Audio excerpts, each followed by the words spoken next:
ছাদের এই গাছগুলোতে দেখেছো বন্ধুরা কত সুন্দর গোলাপ ফুল ধরেছে, লাল টুকটুকে গোলাপ। এই গাছটায় এত সুন্দর ফুল আসে কি বলবো, মানে ফুলের গাছ থেকে সরে না, এত একটা ফুল হয় তো আর পাশে একটা দিকে গাছে কড়ি চলে এসছে।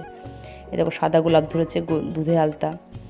অনেকগুলো গোলাপ গাছ তো বন্ধুরা, তা শীত শেষ তাই গোলাপ গাছগুলো একটু শুকিয়ে শুকিয়ে গেছে। এটা লণ্ঠন জবা বন্ধুরা, লণ্ঠন জবা যখন ফুল হবে তোমাদের দেখাবো অবশ্যই।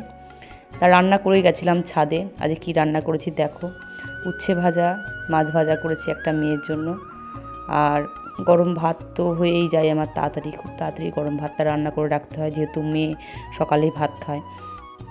আর সব রকম সবজি দিয়ে একটা তরকারি করেছি, পালং শাকের তরকারি। শীত শেষ, পালং শাকটা আর এর থেকে বেশি ভালো লাগবে না।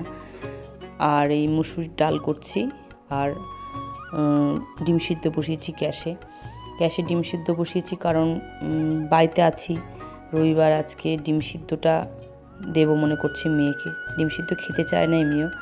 আর এই দেখো চুনো মাছ চচ্চড়ি করেছি আর পাঁপড় ভাজাটা খেতে খুব ভালোবাসে।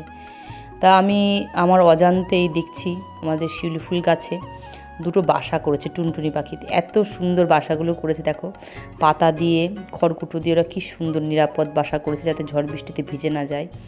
এত সুন্দর, ভালো লাগলো, বেশ তোমাদের সঙ্গে একটু শেয়ার করছি। এই দেখো দুটো বাসা করেছে, বড় শিউলি ফুল গাছ কিন্তু দুটো বাসা করে রেখে দিয়েছে গাছে, পাশাপাশি দুটো বাসা করেছে।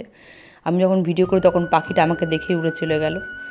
গাছের আম গাছটায় প্রচুর মুকুল এসছে বন্ধুরা, তোমাদের তো আগের ভিডিওয় দেখিয়েছি, গাছ ভরে মুকুল এসছে বন্ধুরা। আমার এই ছোট্ট ভিডিও কেমন লাগলো জানিও কমেন্টে। সকলে ভালো থেকো বন্ধুরা।